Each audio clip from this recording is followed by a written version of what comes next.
할렐루야.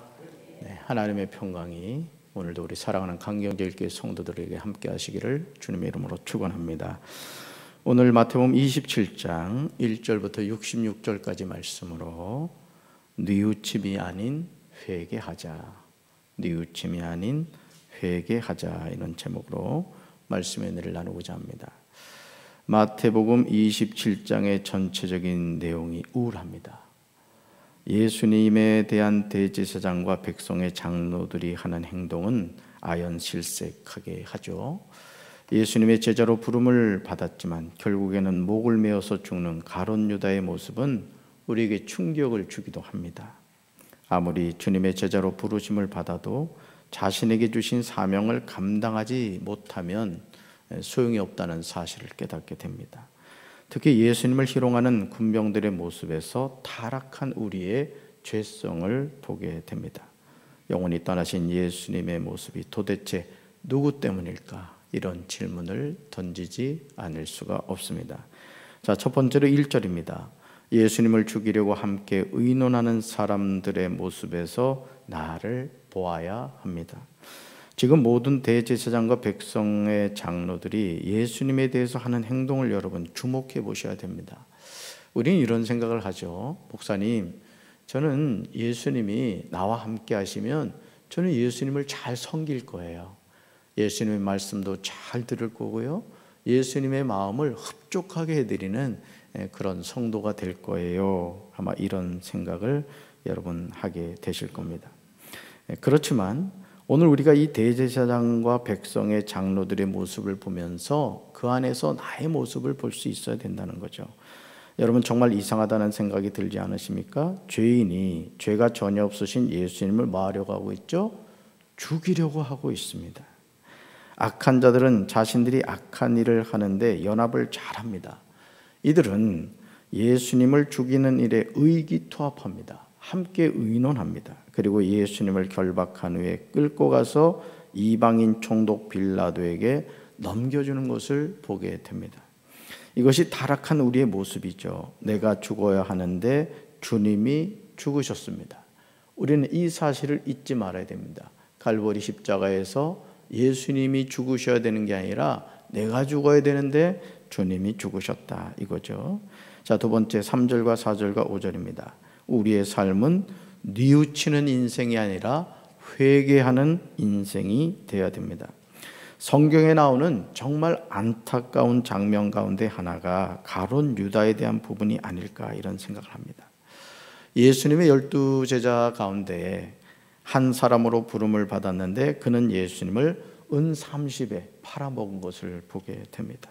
아니, 어떻게 자신을 제자로 세워주신 예수님을 팔아먹을 수 있단 말입니까? 가룟 유다는 예수님의 정죄됨을 보고 스스로 뉘우쳐 은을 성수에 던져놓고 물러가서 스스로 목매어 죽은 것을 보게 되죠. 그러니까 가룟 유다도 자신이 한 행동에 대해서 뉘우쳤다는 거예요. 야, 내가 은 30에 예수님을 팔았구나, 스승을 팔았구나, 이랬다는 것이죠. 만약 가룟 유다가 베드로처럼 회개했다면 어떻게 됐을까요? 주님은 이유를 불문하지 않고 그를 받아주셨을 겁니다. 우리는 자신의 죄에 대해서 뉘우치는 인생이 아니라 자신의 죄를 철저하게 깨닫고 회개하는 인생을 살아야 할 줄로 믿습니다. 그래서 회개는 이례적인 사건이 아니라고 했어요. 우리는 매일 매 순간 회개해야 됩니다. 특별히 여러분, 성령이 우리와 함께 하시면 성령이 함께하는 사람의 특징이 있어요. 작은 죄도 그냥 지나치지 않습니다. 여러분, 성령님이 깨닫게 하시는 것은 뭘 의미하죠? 회개하라는 뜻이거든요. 지체하지 마시고 그 즉시 회개하셔서 하나님의 자녀의 권세를 회복하시길 주님의 이름으로 축원합니다. 그러므로 매일 회개할 기회를 선용해야 됩니다. 회개는 뒤로 미루면 안 됩니다. 성령께서 깨닫게 하실 때 그 즉시 하나님 앞에 자신의 죄를 회개하며 살아야 됩니다. 자, 세 번째로 18절과 19절입니다. 기회가 주어졌는데 선용하지 못하면 저주의 이름이 됨을 기억해야 합니다. 여러분은 성경에 나오는 가장 저주스러운 이름이 누군지 아십니까?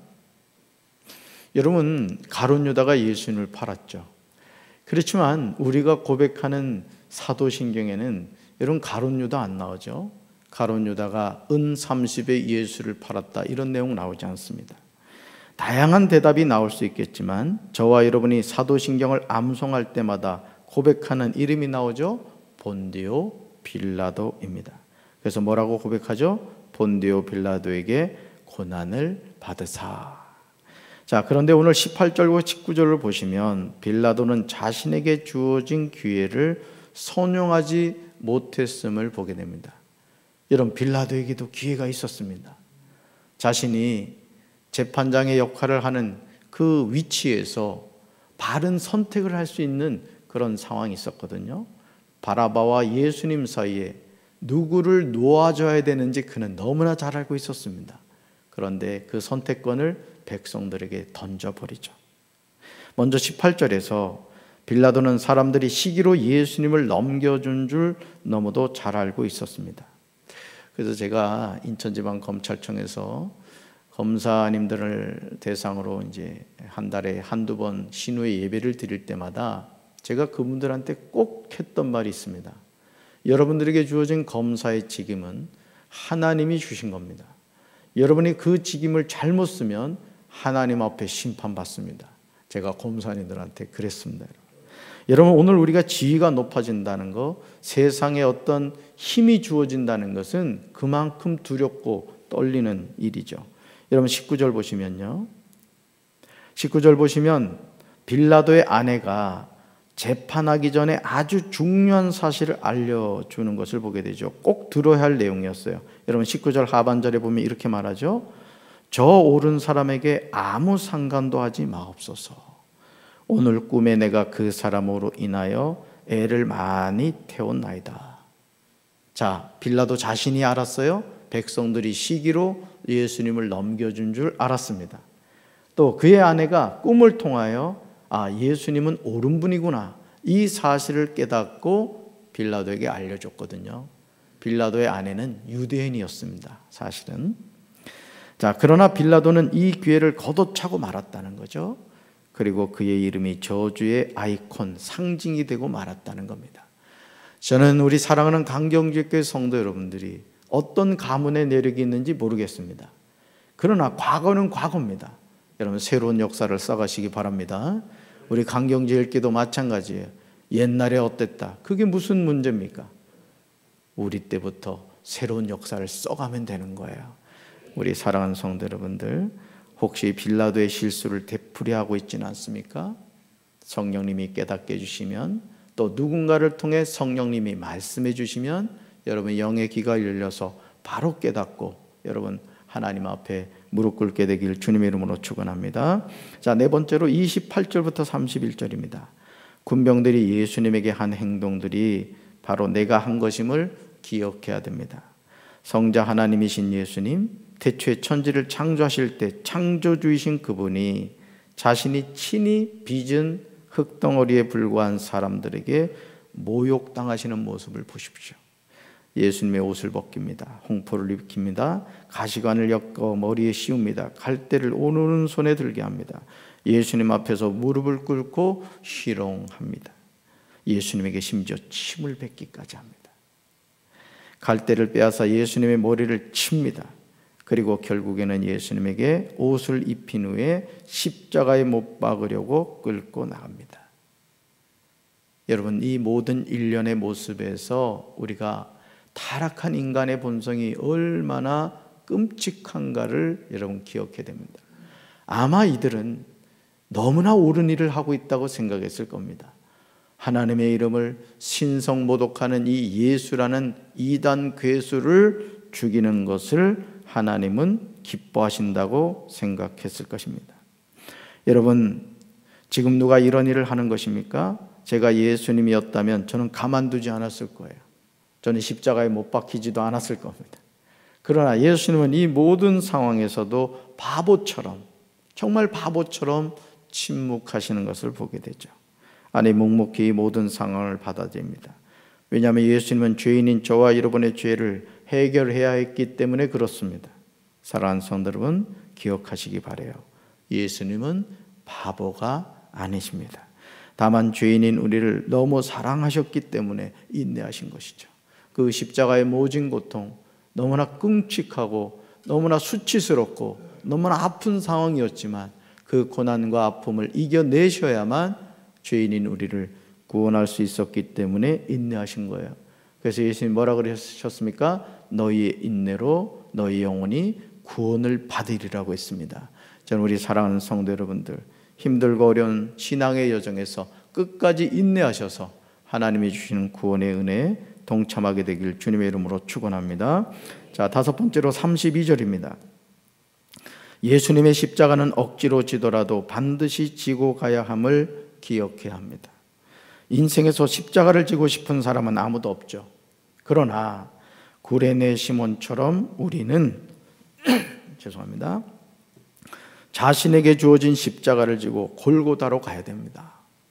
여러분, 성경에 나와 있는 그 사건과 내용들을 우리는 항상 과거로 보려고 하죠. 어제 제가 주일 저녁 예배도 말씀을 드렸습니다마는 성경에 기록되어 있는 내용은 현재적인 겁니다. 골고다 십자가에 못 박이신 그 예수님은 2000년 전 그 죽음으로 끝난 것이 아니라는 거죠. 어떻게 보면 오늘 우리 또한 그 골고다 십자가로 가야 된다는 것입니다. 그리고 자신의 죄를 하나님 앞에 회개해야 된다는 거죠. 구레네 시몬처럼 우리는 자신에게 주어진 십자가를 지고 골고다로 가야 됩니다. 그리고 그곳에서 예수님과 함께 십자가에 못 박혀야 됩니다. 그래서 나는 철저하게 죽어야 되죠. 내가 죽어야 내 안에 누가 사신다? 예수님이 사십니다. 내가 죽는 만큼 주님은 내 삶에 영향력을 미치십니다. 구레네 시몬의 모습에서 우리는 자신의 모습을 보아야 됩니다. 아니, 십자가를 지지 않으려고 하는 어리석음을 보아야 됩니다. 예수님은 죄가 전혀 없으셨음에도 죄인들을 대신하여 십자가를 지셨죠. 하물며 죄인인 저와 여러분이겠습니까? 그래서 우리는 바울의 고백처럼 날마다 나는 죽노라, 이런 고백을 하며 살아야 됩니다. 자, 여섯 번째로 50절입니다. 예수님은 크게 소리를 지르시고 영원히 떠나셨고 실제로 죽으셨습니다. 어떤 사람들은 예수님이 실제로 죽은 것이 아니라 기절하셨다, 이렇게 이야기하기도 합니다. 그러나 오늘 마태는 예수님이 실제로 못 박히셨다고 증언하는데요. 여러분 32절 보실까요? 이때 예수와 함께 강도들이 십자가에 못 박히니 하나는 우편에 하나는 좌편에 있더라, 이렇게 기록되어 있습니다. 그리고 50절을 보시면 예수님은 크게 소리를 지르시고 영원히 떠나셨습니다. 무슨 말이죠? 예수님은 죽으셨다는 것이죠. 도대체 누구를 위한 죽음입니까? 왜 예수님이 죽으셔야 했습니까? 바로 죄인인 저와 여러분의 죄 때문에 그렇다는 거죠. 그러니까 예수님의 죽음은 과거와 현재와 미래의 모든 죄인들을 아울러 죽으신 거예요. 그래서 아직 태어나지 않은 우리의 후손들의 죄악까지 예수님이 다 담당하셨다는 거죠. 다 무슨 죄입니까? 바로 원죄와 자범죄입니다. 우리는 이 죄의 문제를 스스로 해결할 수 없기에 예수님이 해결해 주시기 위해서 죄인인 우리 대신에 십자가를 지었다는 거예요. 그러니까 여러분이 뭘 늘 잊지 말아야 되느냐? 이 세상에서 죄를 해결하실 수 있는 분은 누구밖에 없다? 예수님밖에 없다는 거예요. 그래서 구원의 길은 하나일 수밖에 없는 것은 아무리 부처님이 훌륭하고 공자님이 훌륭하고 또 우리가 흠모할 만한 그 인격을 가진 사람들이 이 세상에 수천 수만이 된다 할지라도 그들은 죄 가운데 태어나서 죄와 함께 살다가 죄와 더불어 죽게 된다는 거예요. 그런데 우리에게는 길과 진리와 생명 되시는 누가 계시다? 예수님이 계시다는 거예요. 그래서 종교다원주의에서 말하는 산의 정상에서 다 만난다. 이쪽으로도 길이 있고 저쪽으로도 길이 있는데 산 꼭대기 가면 만난다. 그러니까 구원의 길이 여러 가지가 있다는 얘기거든요. 근데 성경은 이것을 전면적으로 부인합니다. 그래서 우리 신앙에서 구원자는 오직 누구밖에 없다? 예수밖에 없는 거예요. 그래서 우리가 왜 전도를 합니까? 사는 길은 그거밖에 없거든요. 그러니까 여러분들이 어떤 복음을 전함에 있어서 머뭇거릴 이유가 없는 거예요. 또 부끄러워할 이유도 없는 거예요. 왜? 하나님이 저와 여러분에게 참 생명과 참 길과 참 진리를 주셨거든요. 아멘이십니까? 그러니까 저와 여러분 복 받은 사람이에요. 무슨 뭐 40일 무슨 돌을 닦거나 100일 기도를 하거나 이럴 필요는 없다는 거죠. 이미 하나님이 주신 은혜를 누리는 겁니다. 아멘이십니까? 모든 것이 그렇다는 것이죠. 자, 그런데 54절 하반절을 보시면 이방인인 백부장이 이런 말을 해요. 이는 진실로 하나님의 아들이었도다. 자, 이제 저와 여러분도 예수님과 함께 십자가에 죽어야 됩니다. 우리 날마다 죽어야 돼요. 그래야 우리의 영혼이 살아납니다. 우리의 육이 죽어야 영이 산다는 사실을 믿으시길 바랍니다. 그래서 이 새벽 제단도 왜 쌓죠? 육이 죽기 위해서 사는 거예요. 오는 거예요. 내 안에 성령님 늘 충만해 주시옵소서. 이 고백 때문에 나오는 거죠. 자, 마지막으로 64절입니다. 거짓말은 또 다른 거짓말을 낳게 됨을 기억하고 거짓말을 삼가해야 합니다. 예수님이 죽으신 후에 대제사장들과 바리새인들은 오히려 두려워하는 것을 보게 돼요. 알터니가 빠진 것 같을 텐데 63절을 보시면 63절요. 이들은 예수님이 사흘 후에 다시 살아나리라는 말씀을 기억하면서 또 다른 거짓된 행동을 하는 것을 보게 됩니다. 자, 거짓말은 또 다른 거짓말을 낳게 돼요. 아주 습관적으로 이 거짓말 잘하는 사람들이 있습니다. 자, 우리 강경제일교회 성도 여러분들은 어떤 경우에도 거짓말하지 마시길 바라요. 아멘. 64절 보시죠. 대제사장들과 바리새인들이 무엇을 두려워하고 있는가를 보게 됩니다. 자, 64절 다시 한번 읽습니다. 그의 제자들이 와서 시체를 도둑질하여 가고 백성에게 말하되 그가 죽은 자 가운데서 살아났다 하면 후의 속임이 전보다 더 클까 하나이다. 자, 아무리 무덤을 굳게 지킨다고 하더라도 예수님은 무덤에 머무실 분이 아니었습니다. 이제 우리는 하나님의 자녀로서 거짓이 없이 진실하게 살아야 됩니다. 그래서 여러분 이런 찬양이 있어요. 주여 진실하게 하소서. 그런 찬양이 있어요. 갑자기 기억이 안 나서 다 못 부르겠습니다만은 우리가 하나님의 자녀로 살아간다는 것은 거짓을 멀리하고 진실을 붙잡고 살아가는 거예요. 오늘도 이 하루 우리 사랑하는 성도 여러분들 정말 뉘우치는 인생이 아니라 후회하는 인생이 아니라 회개하는 인생이 되셔서 오늘도 나의 길과 진리와 생명 되시는 예수님과 함께 동행하는 우리 사랑하는 강경제일교회 성도 여러분들 되시기를 주님의 이름으로 축원합니다.